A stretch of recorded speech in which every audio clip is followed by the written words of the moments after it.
ابراہا کسی بادشاہ کے گھر میں پیدا نہیں ہوا تھا، بلکہ یہ رومن امپائر کے ایک چھوٹے سے شہر کے ایک چھوٹے سے بزنس مین کا غلام تھا۔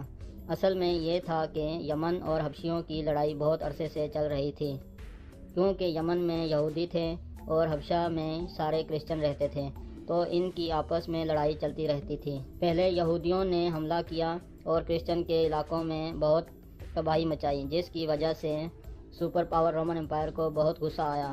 تب یہ کرسچن ہی سپر پاور تھے۔ رومن امپائر نے حبشہ میں اپنے کرسچن بھائیوں کی مدد کر کے یمن میں یہودیوں کی سلطنت ہمیشہ کے لیے ختم کر دی، اور اس کام کے لیے انہوں نے اپنے ہی ایک غلام کو بھیجا جس کا نام تھا ابراہا، جو 1,00,000 فوج لے کر گیا اور یہودیوں کو شکست دی۔ اس جیت کے بعد ابراہا بہت زیادہ اسٹرانگ ہو گیا اور اس نے یمن کو اپنے ہی ملک حبشہ سے الگ کر دیا۔ حبشہ کے بادشاہ کو اس بات پر بہت غصہ آیا اور اس نے پھر ایک فوج بھیجی، لیکن اس بار ابراہا کے خلاف اس نئی فوج نے اپنے ہی جنرل کو قتل کر کے ابراہا کے سامنے پیش کر دیا اور ابراہا کی فوج میں شامل ہو گئے۔ اس کے بعد ابراہا پورے عرب کا سب سے زیادہ طاقتور بادشاہ بن گیا اور پورے عرب میں اس کا کنٹرول پھیل گیا، سوائے ایک چیز کے، کعبہ پر۔ ہر سال پورے عرب سے ہزاروں لوگ مکہ میں کعبے کے طواف کے لیے جایا کرتے تھے، تو ابراہا نے سوچا کہ اس میں کون سی بڑی بات ہے، ہم بھی ایک بنا دیتے ہیں۔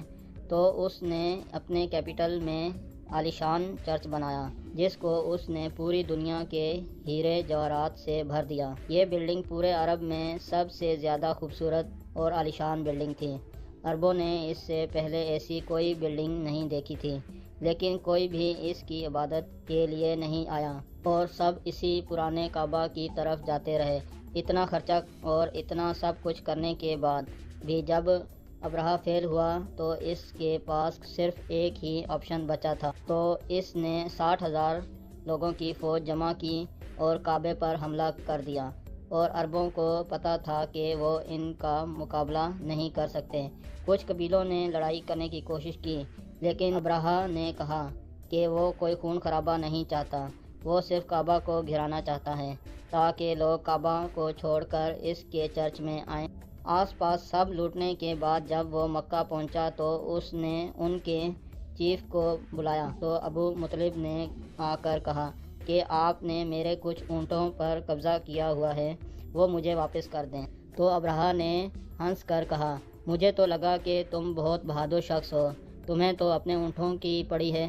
تو ابو طالب نے کہا کہ میں صرف اپنے اونٹوں کا مالک ہوں، اس گھر کا جو مالک ہے وہ جانے اور تم جانو، لیکن اتنا میں بتا دوں، آج تک کوئی بھی اس گھر کو نقصان نہیں پہنچا پایا۔ اگلے دن ابراہا نے اپنی فوج کو حکم دیا، لیکن اس کا ہاتھی رک گیا، بہت کوشش کے بعد بھی وہ نہیں ہلا۔ اسی وقت آسمان سے کچھ پرندے آئے اور ہر ایک کے منہ میں ایک پتھر تھا۔ یہ ایسے پرندے تھے کہ اس دن سے پہلے نہ کسی نے ان کو دیکھا اور نہ اس دن کے بعد، اور وہ ابراہا کی فوج کے لوگوں کو ٹارگٹ کر کر کے مار رہے تھے۔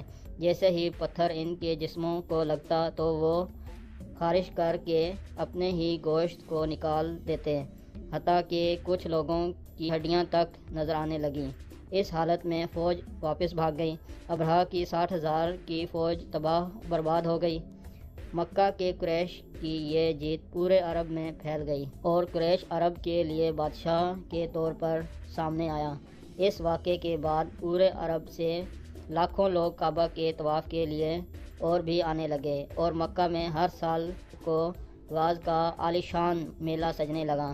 مکہ والوں کی دولت ڈبل ٹرپل آسمان سے باتیں کرنے لگی۔ لیکن اسی سال اچانک ایک دن عراق کے سب سے بڑے ٹیمپل میں جو آگ سالوں سے جل رہی تھی وہ بجھ گئی، اور اسی دن مکہ میں ایک یتیم بچہ پیدا ہوا جس کا نام تھا محمد۔